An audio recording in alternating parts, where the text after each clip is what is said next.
El Mesías. He aquí el Cordero de Dios. A través de la vida mortal de Jesús, cada paso que dio y cada palabra que dijo, así como la resurrección de Lázaro, lo conducen a los últimos días de su ministerio terrenal. El mundo cristiano ha santificado los lugares y sitios donde Jesús pasó su última semana: el salón de la Santa Cena, el jardín de Getsemaní, donde se realizó la expiación, el Calvario y la tumba vacía. Solo he trillado la vid. Expiación.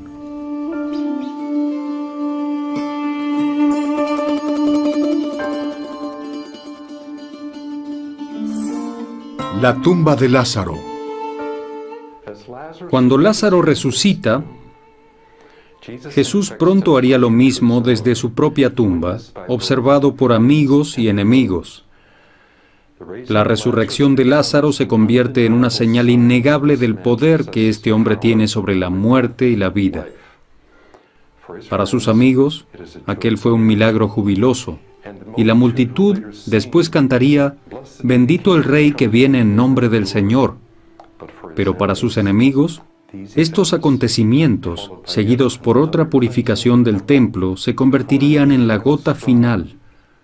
Así que, desde aquel día, convinieron en matarle. ¿A quién has de culpar?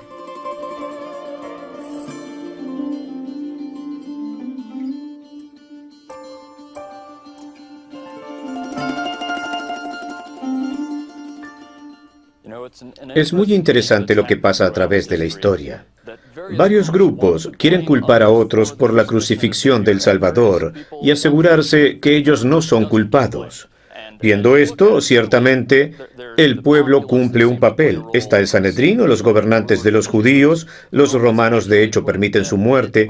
Casi parece como si hubiera tanta gente involucrada, que está claro que un solo grupo no puede asumir la culpa y que debemos buscar a quién culpar.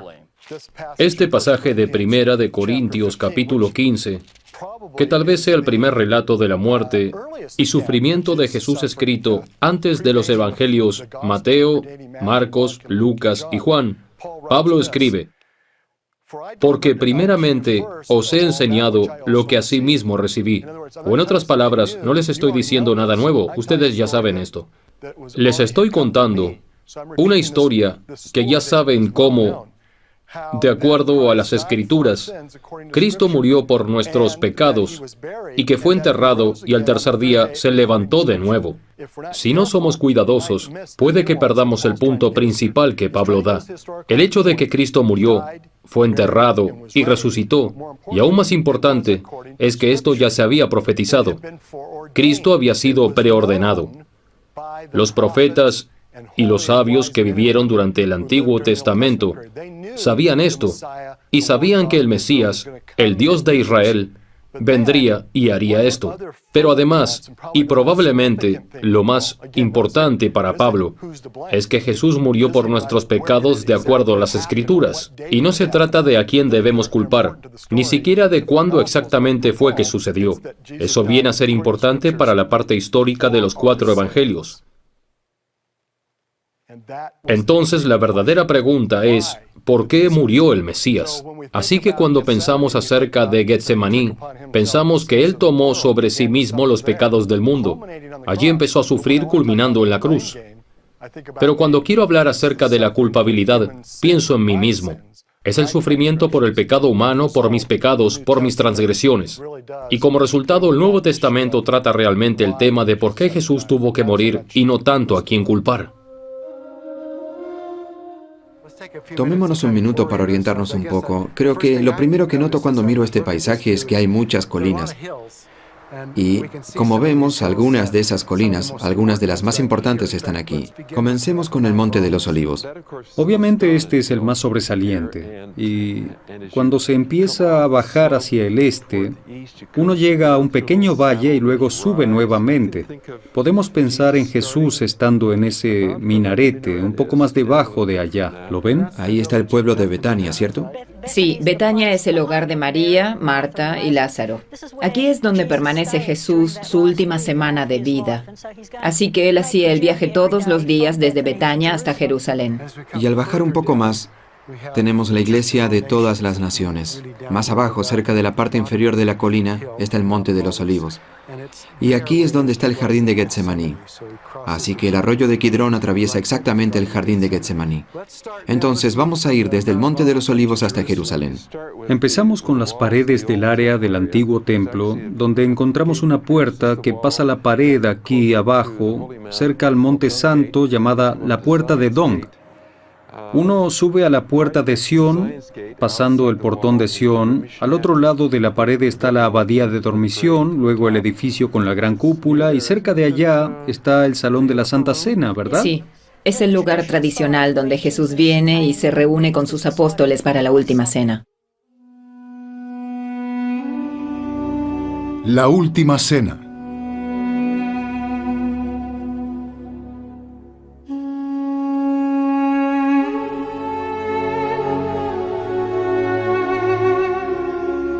Y él les dijo: en gran manera he deseado comer con vosotros esta Pascua antes de que yo padezca.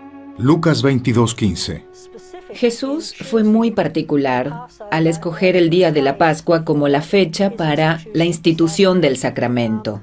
Realmente lo que él está haciendo es tomando una celebración muy importante de la ley judía y usando esto para enseñar e institucionalizar y dejar un recuerdo de él mismo. La Pascua, como ustedes recuerdan, es una celebración de la época en la que Israel estaba en Egipto bajo cautiverio. Moisés estaba allí y estaba siguiendo la guía divina, ayudando a los israelitas para que fueran liberados del cautiverio egipcio. Así que Dios les manda una serie de plagas, buscando que el faraón deje salir a los israelitas. Siendo la última plaga la muerte de los primogénitos, no solo los primogénitos de la gente, sino también de los animales. Así que se les dice a los israelitas que tomen un cordero sin mancha, y lo ofrezcan en sacrificio, y que con la sangre de ese cordero marcaran el dintel de sus puertas. Y así el ángel destructor pasaría sobre los israelitas y no los mataría. Por 1500 años, los israelitas se han estado reuniendo en familias, volviendo a contar la historia como un gran ejemplo de la liberación del pueblo escogido. Así que cuando el Salvador escoge la Pascua, Él está dando una declaración definida a sus discípulos y a todos los que lo escuchan, de que Él es el Cordero, que Él es la representación de este Cordero que ha sido sacrificado por 1500 años. Cuando Juan el Bautista le presenta a sus discípulos a Jesús, les dice: ustedes necesitan seguir a Jesús. Y dice: he aquí el Cordero de Dios. Y todo judío entendería esto en términos de la Pascua. Cristo es este Cordero Pascual. Él lo es sin ninguna duda. Jesús es un ser sin pecado, el primogénito del Padre, el único Hijo engendrado en la carne, quien voluntariamente se ofreció como un sacrificio para todos aquellos que vinieran a Él, convirtiéndose en el Cordero Pascual. Él usó esta transición de lo que estaba pasando en el antiguo convenio, lo que debe entenderse como el nuevo convenio.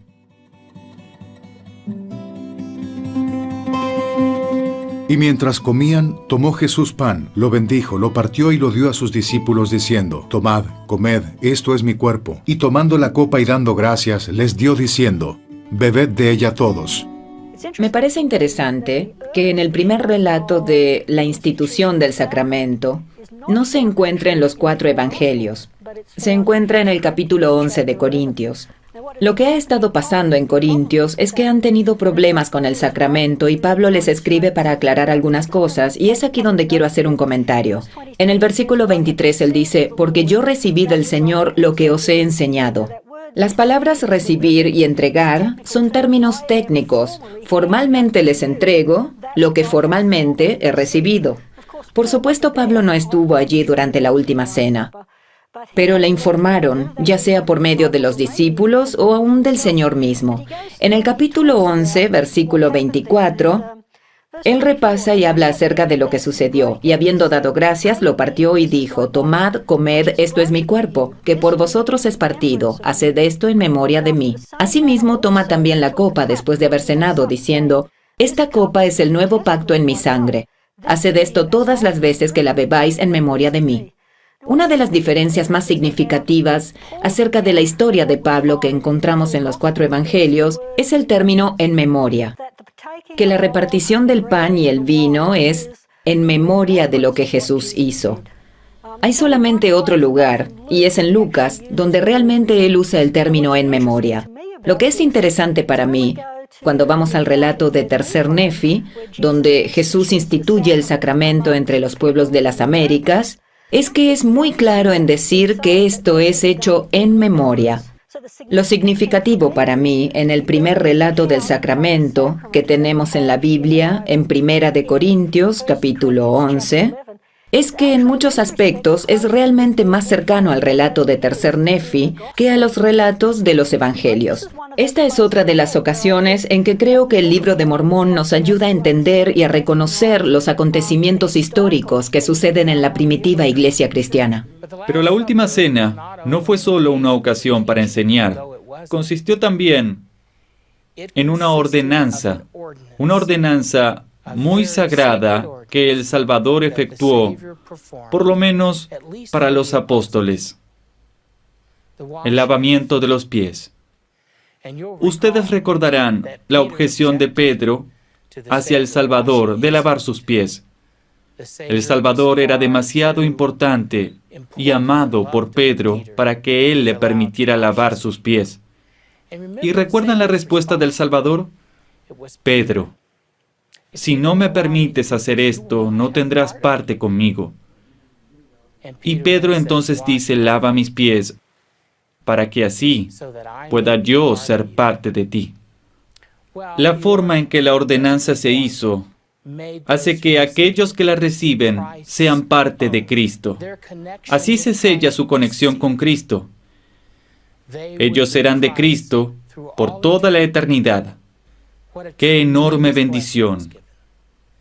Y es en el contexto de esa bendición que el Salvador da las enseñanzas que encontramos en el capítulo 17 de Juan. Y esta es la vida eterna, que te conozcan a ti, el único Dios verdadero, y a Jesucristo a quien has enviado. 14. Yo les he dado tu palabra, y el mundo los aborreció, porque no son del mundo, como tampoco yo soy del mundo. 20. Mas no ruego solamente por estos, sino también por los que han de creer en mí, por la palabra de ellos. 21. Para que todos sean uno, como tú, oh Padre, en mí y yo en ti, que ellos también sean uno en nosotros, para que el mundo crea que tú me enviaste.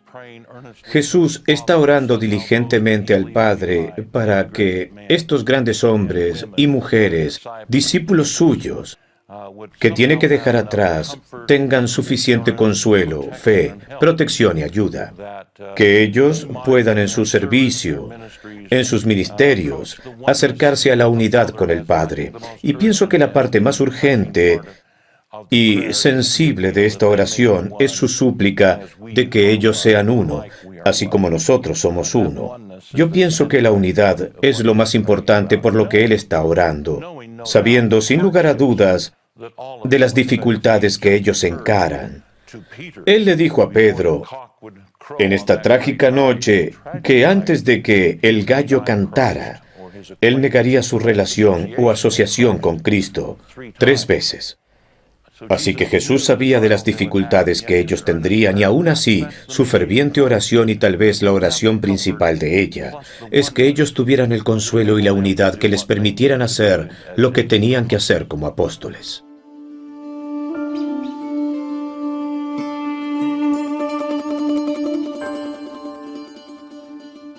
El jardín de Getsemaní.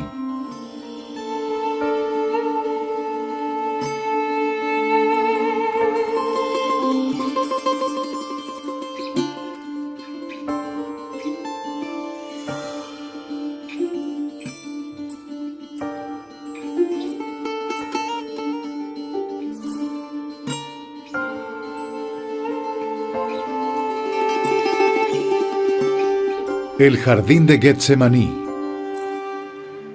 Los santos de los últimos días ven estos eventos de Getsemaní de una manera muy diferente a la de muchos cristianos de hoy en día. Para muchos cristianos, Getsemaní es el lugar donde Jesús se prepara tanto espiritualmente como psicológicamente para llegar a su crucifixión. Sin embargo, para los santos de los últimos días, Getsemaní es el punto esencial de la expiación, el lugar donde los pecados del mundo fueron arrojados sobre aquel que estaba sin pecado. Getsemaní. El proceso de preparar aceite de oliva es fascinante.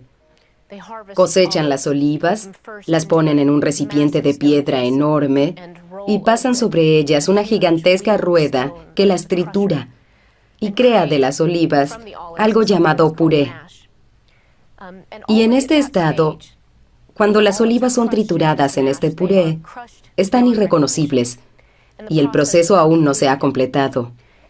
En este punto, ellos ponen este puré en unas canastas de mimbre y las almacenan, y luego las olivas son finalmente presionadas lentamente por una prensa y empiezan a soltar, a través de las canastas de mimbre, agua y aceite. De hecho, el primer líquido que sale es rojo como la sangre y mancha lo que toque. Así que la imagen del sufrimiento de Cristo en un lugar llamado la prensa de los olivos describe su sufrimiento y su desangramiento. Así que Jesús llega con los 11, Judas se ha separado de ellos, entran al jardín en algún lugar en la ladera del Monte de los Olivos. Jesús deja a 8 cerca de la entrada y entra con 3 al jardín. Estos son Pedro, Santiago y Juan, que son los que han estado con él desde el principio. Aquí debemos notar 2 cosas básicas. La primera de ellas es la intensidad de sufrimiento que ahora desciende sobre él. Y él les dice a los 3 que está triste hasta la muerte, que el peso de nuestros pecados y nuestros errores está cayendo sobre un hombre sin pecado de una manera tan enorme que lo llevan a desear poner esto a un lado. Él los deja allí, se adentra en el jardín y ora. Y aquí viene la segunda parte.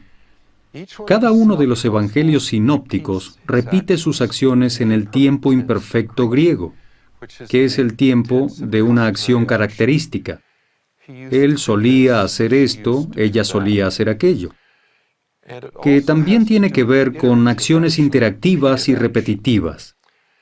Entonces, cuando leemos que Jesús fue y se postró y oró, volvió, se postró y oró, y nuevamente se postró y oró, los verbos en esta serie de acciones repetitivas le indican al lector la intensidad del sufrimiento que él está atravesando. Él no ora solamente una vez. Él debió haberse puesto de pie, tratando de fortalecerse, y después va y ora nuevamente. Esta escena, para mí, es conmovedora y revela que, en ese momento, Jesús sufrió profundamente e inexplicablemente por usted y por mí. Lucas nos da detalles que ningún otro evangelio comparte del conmovedor sufrimiento de Cristo en Getsemaní, aunque tenemos la confirmación del Libro de Mormón y Doctrina y Convenios. Esto es lo que nos dice Lucas. Kai genómenos en agonía, ectenesteron proseugeto, kai egeneto hojidros, autu josei tromboi haimatos, katabainon tes epi tengein. Lo que traducido significa, y estando en agonía, oraba más intensamente. Y era su sudor como grandes gotas de sangre que caían a tierra. Aquí hay un par de frases clave. Una es el término griego agonía, estando en agonía, que proviene de la palabra griega agón, Esta típicamente se usa para referirse a una competencia atlética. Así que algunos estudiosos han tomado la descripción de Lucas acerca del sudor como gotas de sangre para sugerir simplemente la ansiedad que siente un atleta antes de una competencia, lo cual es una interpretación interesante. Estudiantes mormones de las Escrituras creen que realmente fue sangre y no mormones usan esta palabra que usa Lucas, ya sea tomada como adverbio o como adjetivo, porque la palabra acá es hos. ¿Qué es lo que dice Lucas? ¿Que eran gotas de sangre? ¿O que parecían grandes gotas de sangre? Y sin ninguna otra información, no habría manera de saber con certeza en cuál de las dos frases se usa el hos para describir lo que Lucas quería decir. Pero adicionalmente tenemos escrituras restauradas, tanto en el libro de Mormón en Mosiah, donde dice que Cristo sangró por cada poro, y luego más específicamente en Doctrina y Convenios, donde el Señor mismo habla describiendo de la manera más clara y detallada, como en ninguna otra parte de las Escrituras, su propia experiencia del sufrimiento durante la expiación. Él describe ese sufrimiento en estas palabras: padecimiento que hizo que yo, Dios, el mayor de todos, temblara a causa del dolor y sangrara por cada poro y padeciera, tanto en el cuerpo como en el espíritu, y deseara no tener que beber la amarga copa y desmayar. Sin embargo, gloria sea al Padre, bebí y acabé mis preparativos para los hijos de los hombres. Si hay alguna duda de lo que Lucas quiso decir, Cristo lo clarifica diciendo que Él sangró por cada poro. Por tanto, es preciso que sea una expiación infinita, pues a menos que fuera una expiación infinita, esta corrupción no podría revestirse de incorrupción. 2 Nefi 9:7. La expiación infinita.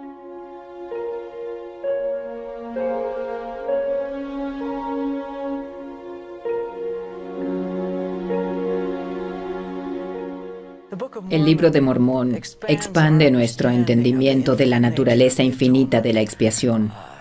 Es interesante que el término expiación infinita solo aparece en el libro de Mormón. De hecho, la palabra infinito solo aparece en la Biblia 3 veces. Y esas 3 veces están en el Antiguo Testamento, y ninguna de ellas se refiere a la expiación de Cristo. Así que esta es una nueva idea que expande el concepto de expiación al ser llamada infinita. Por medio de la expiación, los mortales fueron liberados de la muerte y el infierno. Fueron liberados de la muerte del cuerpo y la muerte del espíritu. Jacob es muy claro en esto. Este sacrificio del Hijo de Dios es infinito y eterno. Ningún otro ser, a excepción de Dios, podría haber llevado a cabo esta expiación infinita. Así que es infinito porque es el sacrificio del Hijo de Dios, infinito y eterno. Nadie pasa por esta vida sin acumular algunos pecados, y necesitamos esa expiación cada día de nuestras vidas. Estoy agradecido de que por medio del sacramento, cada semana, el Señor me permite renovar este convenio. Me encanta la palabra dispuestos en la oración sacramental, porque dice, ¿está usted dispuesto a tomar sobre sí su nombre? Y pienso, Señor, estoy dispuesto.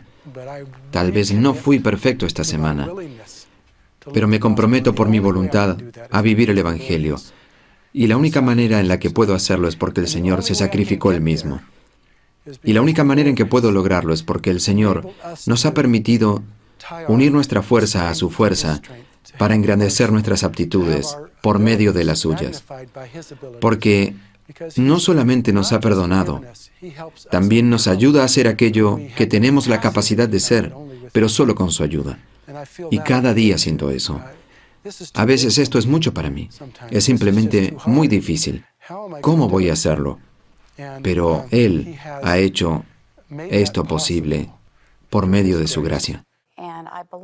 Pienso que hay una maravillosa sinergia entre mi responsabilidad de hacer todo lo que puedo hacer y que Él hará por mí lo que yo no pueda hacer. Esa es su promesa en su parte del convenio. Y esta parte es la gracia. Él no está solamente dispuesto a perdonarme y quitarme el dolor, sino que también está dispuesto a vendar las heridas de aquellos a los cuales yo he herido. Hay gracia por todas partes que se aplica a nuestras vidas cuando nos esforzamos y trabajamos en hacer todo lo que nos es posible hacer. No sea mi voluntad, sino la tuya.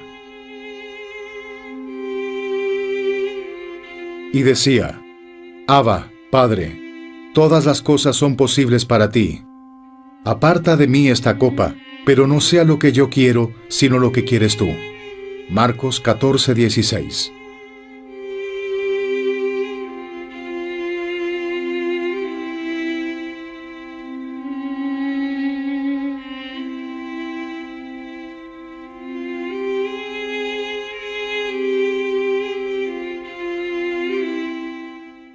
La oración que Jesús ofreció en Getsemaní es muy breve, pero muy conmovedora. Nos toca profundamente, porque en esta oración Jesús está derramando su alma. Él sabe a la prueba que se enfrenta y está derramando su alma a su amado Padre. Creo que vemos muchas cosas aquí que podemos aplicar a nuestras propias vidas. Y es esa maravillosa relación entre él y su Padre. En el relato de Marcos, la oración y la redacción es muy similar en los 3 relatos de los Evangelios.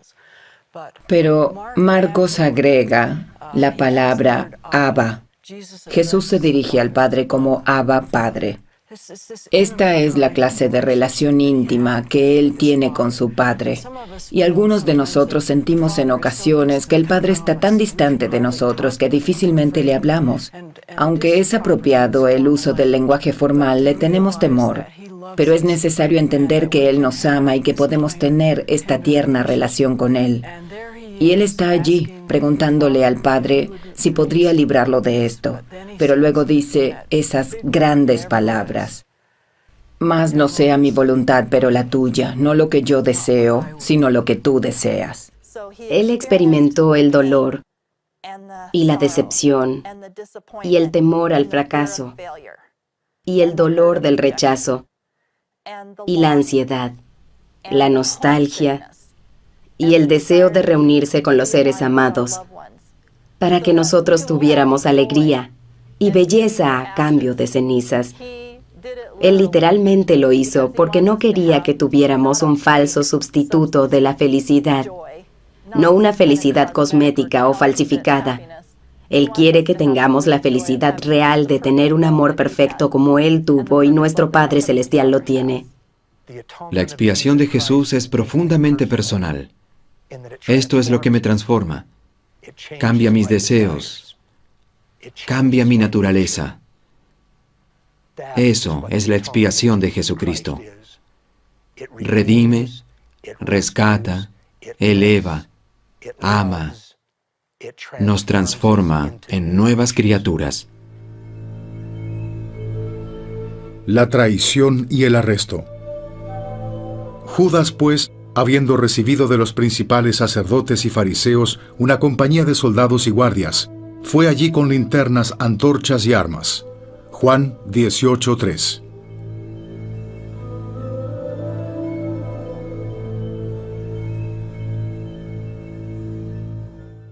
Sin duda que una de las historias más conocidas del Nuevo Testamento es el arresto de Jesús. La conspiración, la intriga contra él, empezó muchos meses atrás.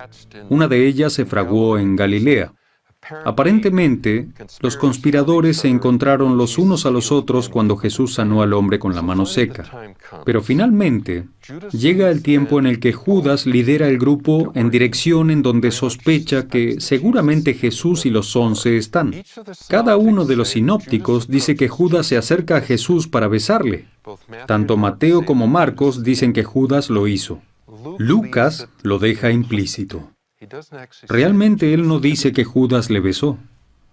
He meditado en mi corazón si Lucas estaba tan ofendido por esta escena que no se pudo imaginar al traidor besando al maestro. Cuando llegan los soldados para arrestarlo, Jesús se acerca y les pregunta, ¿a quién buscáis? Ellos dicen, por supuesto, a Jesús de Nazaret. Entonces Jesús dice, yo soy él. Aquí la expresión es el divino nombre que se distingue de todo lo demás. Cuando él dice, yo soy.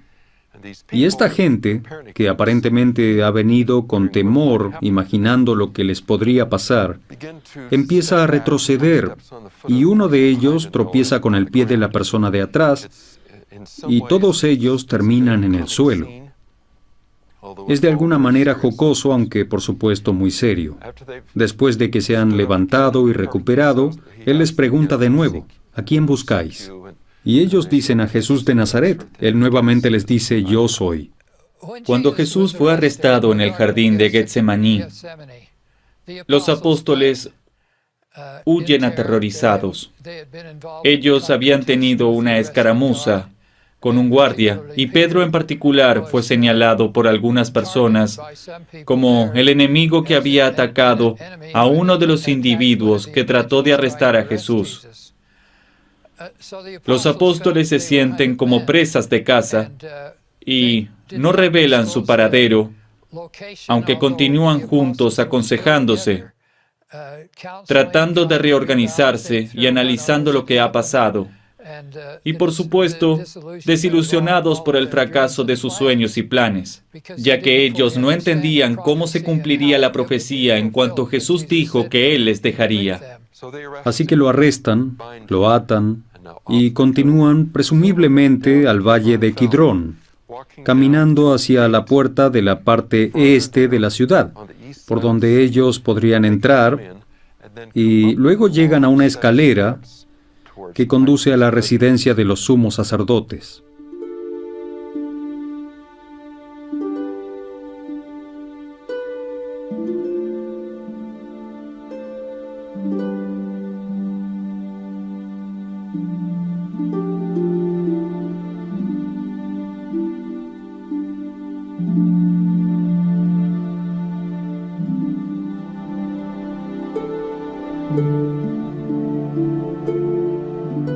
Escalera que conduce al palacio de Caifás, Jerusalén.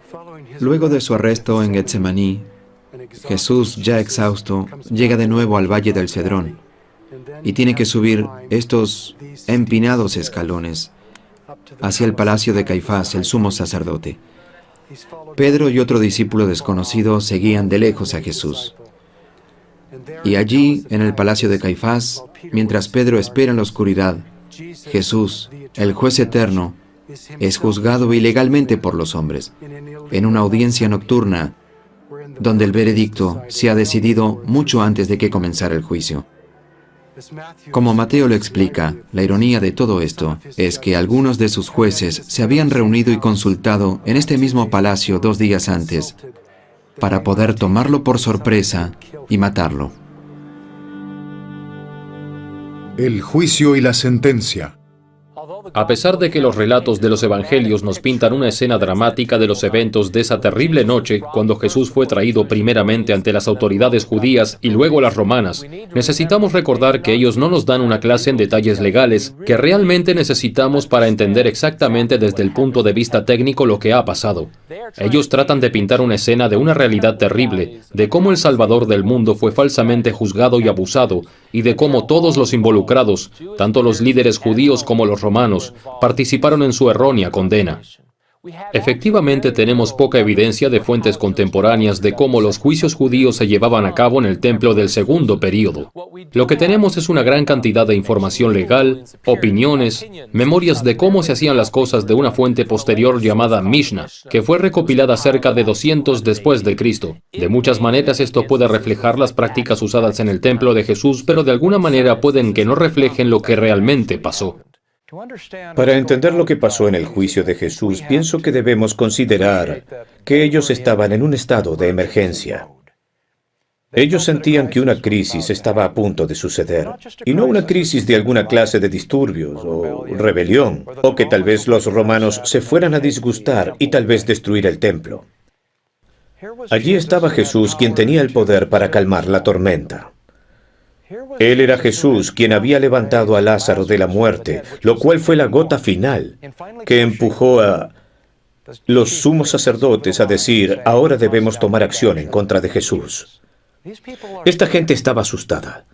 Ellos temían que Jesús, si no era el Hijo de Dios, estuviera usando los poderes de las fuerzas del mal para obrar los milagros que estaba haciendo. Y uno de los requisitos para ser miembro del Sanedrín era la habilidad para diferenciar entre lo que ellos llamaban magia blanca y magia negra.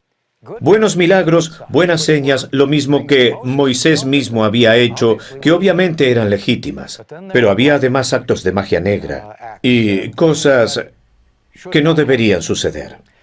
Leyendo el discurso del rey Benjamín, que está en el capítulo 3 de Mosía, curiosamente las palabras del ángel al rey Benjamín acerca de la venida de Jesucristo, él le dice que efectuaría grandes milagros, tales como sanar a los enfermos, resucitar a los muertos, hacer que los cojos anden, los ciegos reciban su vista, los sordos oigan, y sanaría toda clase de enfermedades. Pensamos que esto es algo bueno.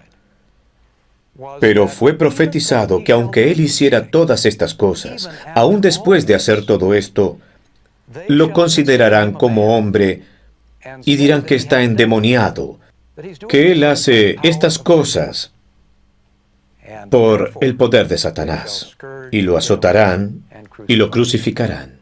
Cuando fue presentado por el Sanedrín ante Pilatos, Juan dice que Jesús había sido señalado por esa corte como un malhechor. Malhechor es una palabra que en español significa hacedor del mal, pero viene de la palabra maleficium, que en latín es un crimen, un cargo legal específico, principalmente por la práctica de magia. Si buscamos en el texto del Evangelio de Juan, la palabra que allí encontramos es kakopoios. En griego, la palabra kakopoios significa maleficus, la cual es traducida como malhechor, pero que de hecho se refiere a alguien que practica la magia. En ese punto, Pilatos entra nuevamente a la sala del juicio, llama a Jesús y dice, «Está bien, levantemos la acusación final. ¿Eres tú el rey de los judíos?» Esta es la frase, «Rey de los judíos». Fue el título que César Augusto le dio a Herodes. Así que era un término de cargo político. Jesús nunca dice, «Sí, yo soy el rey de los judíos». Él solo dice, «Yo soy un rey, pero mi reino no es de este mundo». Y Pilatos queda satisfecho con esa respuesta. Pero a este punto Jesús continuó diciendo, «Tú dices que yo soy rey. Yo para esto he nacido y para esto he venido al mundo, para dar testimonio de la verdad. Todo aquel que es de la verdad oye mi voz». Para este momento Pilatos, quien está esperando encontrar algunos testigos, alguna verdad para saber cómo juzgar este caso, dice, «Bien, ¿qué es la verdad? Este es un caso difícil». Y él decide que no encuentra ninguna base para las acusaciones en nombre de Jesús. Y regresa a los judíos y dice, «Yo le encuentro sin falta». La palabra griega aquí es, no hay un cargo legal en contra de él. Y acto seguido a esta declaración, hace algo extremadamente significativo en la ley romana. Se lava sus manos. El lavamiento de las manos lo tomamos a menudo como una señal que declara la inocencia de Cristo. En la ley romana era un procedimiento sencillo por medio del cual el magistrado a cargo da a entender que el caso que se lleva a cabo no está bajo su jurisdicción. Son los sumos sacerdotes, un pequeño grupo de saduceos muy poderosos quienes constantemente manipulan estos juicios. No los judíos como pueblo. De hecho, muchos de los judíos en Jerusalén habían recibido a Jesús aceptándolo. Fue solamente unos días atrás, en el Domingo de Ramos, que ellos lo recibieron como su Mesías, gritando, «Hosana, sálvanos ahora». Así que no son los judíos quienes están matando a Jesús. Son tan solo unos pocos de ellos, sin saberlo, como diría Pedro. Cuando Caifás interroga a Jesús, le pregunta directamente, ¿eres tú el Hijo del Bendito? Una forma de preguntarle si él era el Mesías. Y Jesús dijo, tú lo has dicho. Quizás una de las razones por las cuales las autoridades judías estaban ansiosas de que los romanos ejecutaran a Jesús no era para evadir la responsabilidad, sino porque lograrían su propósito de probar que Jesús no era quien él decía que era, el Hijo del Bendito. Un pasaje en Deuteronomio dice, maldito es cualquiera que sea colgado de un árbol. Si lo apedreaban, esto no hubiera demostrado que Jesús era maldecido, pero si lo crucificaban, podrían argumentarle a cualquiera que él era un rechazado por Dios. La crucifixión.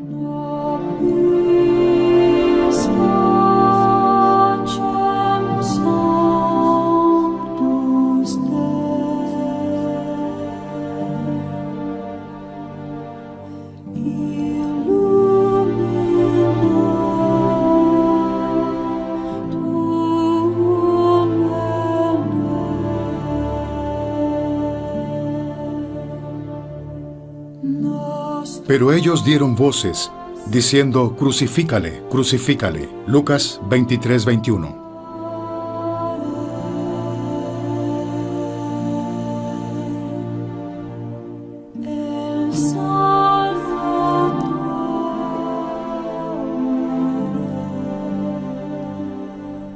La crucifixión tiene una larga historia.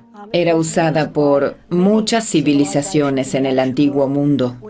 Existen testimonios de que los asirios, bajo Salmanasar III, efectuaban crucifixiones. En ese caso, era empalamiento de gente viva, y esa era una forma de crucifixión.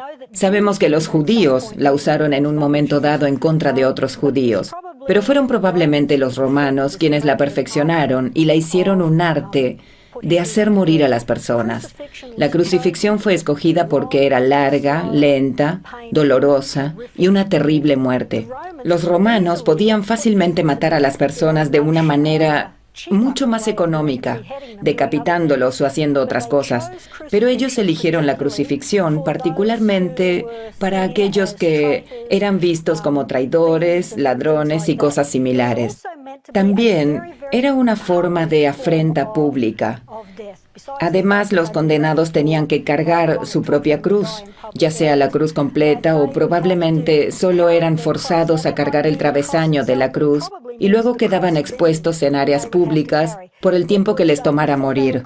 Antes de ser crucificados, los romanos flagelaban o azotaban a los condenados con látigos con pequeños pedazos de huesos en sus extremos. La idea era que tuvieran heridas abiertas en su carne, en toda la espalda y los costados, para que cuando estuvieran en la cruz fuera más penoso, sumado al dolor producido por la crucifixión. Gracias a muchas fuentes literarias, sabemos acerca de la crucifixión, pero en realidad, arqueológicamente solo se ha encontrado evidencia de un individuo que fue crucificado.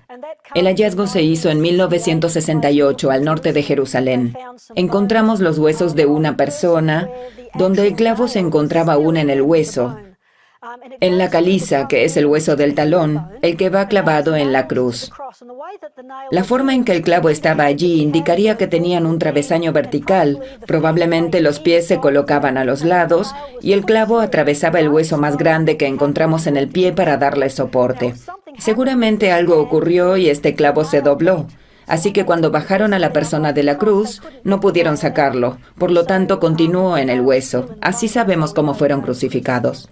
Todas estas cosas acerca de la crucifixión están en la mente de los escritores del Nuevo Testamento cuando hablan de la crucifixión de Cristo. Pero pienso que aquí el simbolismo es importante. Cuando miramos en Tercer Nefi, capítulo 27, versículo 14, se nos pone de manifiesto el simbolismo de la cruz. Y mi Padre me envió para que fuese levantado sobre la cruz, y para que después de ser levantado sobre la cruz, pudiese atraer a mí a todos los hombres, para que así como he sido levantado por los hombres, así también los hombres sean levantados por el Padre para comparecer ante mí. El simbolismo de la cruz de ser levantado significa que nosotros seremos levantados a la vida eterna. Y no siempre hablamos de este aspecto del simbolismo de la cruz.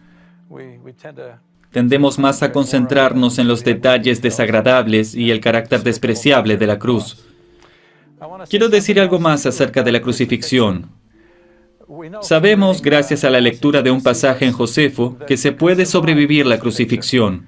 Josefo habla acerca de 3 amigos que él vio crucificados, y va donde el general romano y le pregunta, ¿los puedo bajar?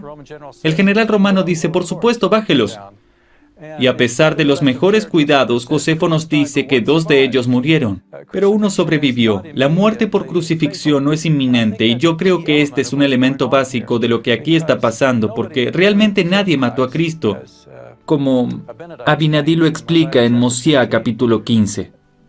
A Cristo, a pesar de que puede morir, no lo podían matar. Él es parte del Padre. A Él no lo matan, sino que Él decide morir. Pero la ejecución o su decisión de morir tiene que ser de una manera tal que la gente que no es creyente la vea y diga, ¡oh, lo mataron! Le llegó su fin. Todo se acabó. Pero al contrario, los creyentes que la vean digan, como el centurión romano dijo, este es el Hijo de Dios. Él muere por su propia voluntad. Él se ofrece a sí mismo en la cruz. No lo ejecutan en la cruz. Para mí, esto completa el círculo de regreso a Adán.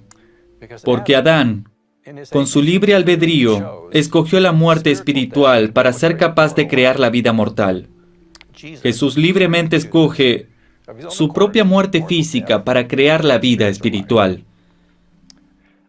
Así que aun cuando la crucifixión es más bien grotesca y tiene una larga historia, termina siendo un símbolo muy hermoso y muestra la manera en que Cristo se ofreció libremente por nosotros.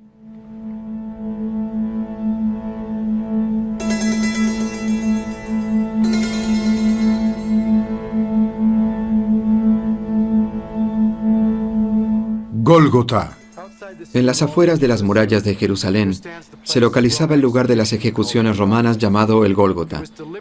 Estaba situado muy cerca de una vía muy transitada, así como hoy en día, a fin de proporcionar un triste recordatorio a cualquiera que por ahí pasara de lo que le sucedería si osaran oponerse a la autoridad romana.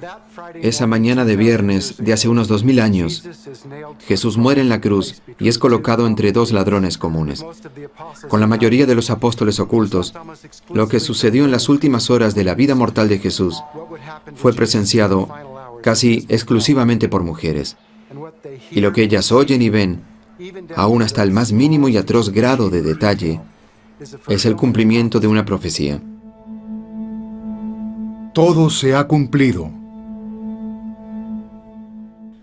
Los registros de los evangelios hacen referencias específicas con relación a la crucifixión, con el cumplimiento específico de escrituras.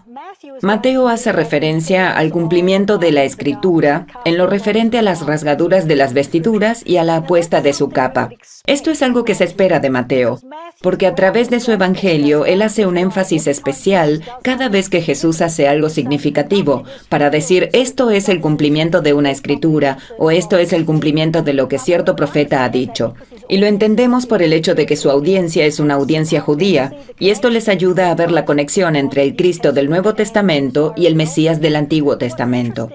Sin embargo, lo que es interesante para mí es que leemos a Marcos y Juan escribiendo cosas similares.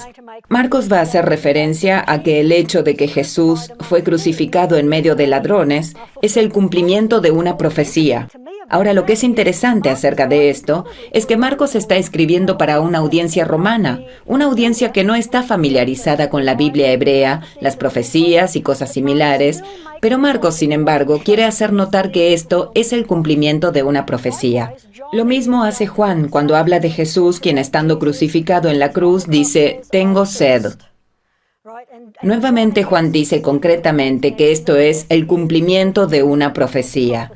La audiencia de Juan puede que esté o no esté consciente de las profecías mesiánicas, pero tenemos esas situaciones en las que quieren dejar en claro que esto no debe ser nuevo o inesperado. Esto es el cumplimiento de una profecía. Cuando este gran trabajo y labor termina, Cristo encomienda todo su ministerio en manos de su Padre. Y la frase final que Jesucristo dice en la cruz es: consumado es. En la traducción de José Smith, que tenemos al pie de página, leemos en Mateo capítulo 27 que Jesús dice: Padre, consumado es, tu voluntad se ha hecho. Y luego entregó su espíritu.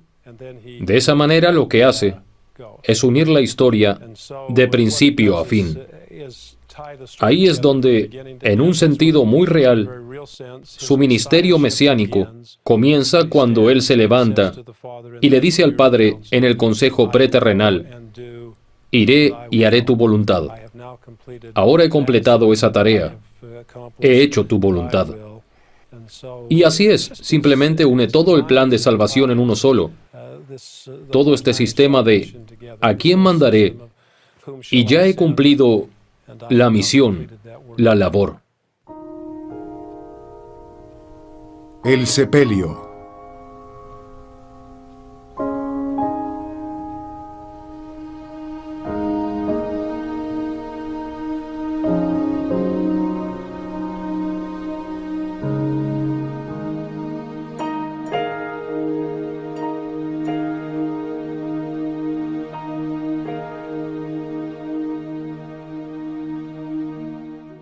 Con la puesta del sol cerca y con la preocupación de sepultar el cuerpo de Jesús antes del comienzo del día de reposo, un hombre llamado José de Arimatea, de un pequeño pueblo en las afueras de Jerusalén, solicitó a Pilatos que le permitiera encargarse del cuerpo de Cristo. Parece que José era un concejal, tal vez hasta un miembro del consejo del Sanedrín. Junto a él estaba Nicodemo, otro miembro del consejo. Lo más probable es que ellos no participaron del juicio a Jesús la noche anterior. José tenía una tumba para un hombre rico. Parece que él y Nicodemo estuvieron allí solo un corto tiempo para envolver el cuerpo en la mortaja y poner los ungüentos que alcanzarán a aplicar. Usualmente esto es lo que las mujeres hubiesen hecho. Y hay evidencia de que había mujeres de Galilea que estaban cerca de la cruz y siguieron a Nicodemo y a José a la tumba donde descansaría el cuerpo. Aparentemente no había tiempo suficiente para el ritual acostumbrado de preparar el cuerpo para el sepelio. Estas mujeres no podían regresar al día siguiente porque era el día de reposo. Si el día siguiente era sábado de Pascua, entonces el día siguiente era el día de reposo semanal, así que pasarían un par de días más antes de que pudieran volver a la tumba. Muy temprano en la mañana del domingo llegaron a la tumba, parece que para ver si ellas podían ungir el cuerpo de la forma en que hubiesen deseado hacerlo. No sabemos mucho acerca de estas mujeres de Galilea. Conocemos el nombre de María Magdalena y María, la madre de Jesús y Santiago. Estas mujeres regresaron el domingo en la mañana con ungüentos para hacer que el cuerpo oliera bien el mayor tiempo posible. Pero encontraron la tumba vacía. Creo que a veces los estudiantes y los turistas piensan que tienen que venir a la Tierra Santa o venir a Jerusalén para realmente apreciar el Nuevo Testamento y al Salvador. Pero eso no es cierto. Este es el Salvador de todos los tiempos, de todos los pobres que nunca tendrán la oportunidad de estar acá. Sin embargo, de la manera más importante, toda persona puede llegar al Salvador, puede llegar a Jesús, llegando allí con el corazón, fe, el estudio de las Escrituras y con oración. Él mismo dijo: yo estoy a la puerta y llamo. Si alguno abre la puerta, entraré y cenaré con él. Y esta es una gran promesa para los creyentes, de que usted no tiene que estar en la última cena, no tiene que estar en los lugares de su ministerio o venir aquí a la Tierra Santa, pero puede invitarlo a entrar a su corazón y a su vida. La última semana de Cristo se caracteriza por sus enseñanzas en la última cena, su sufrimiento en Getsemaní, una audiencia en el palacio de Caifás, el juicio ante Poncio Pilatos y finalmente la crucifixión en el Gólgota. Aquí profiere sus últimas palabras. Consumado es. Padre, en tus manos encomiendo mi espíritu. Estos eventos están en el pináculo de su ministerio terrenal y conducen a su triunfo sobre la muerte física y espiritual, gracias a la resurrección. El Mesías. He aquí el Cordero de Dios.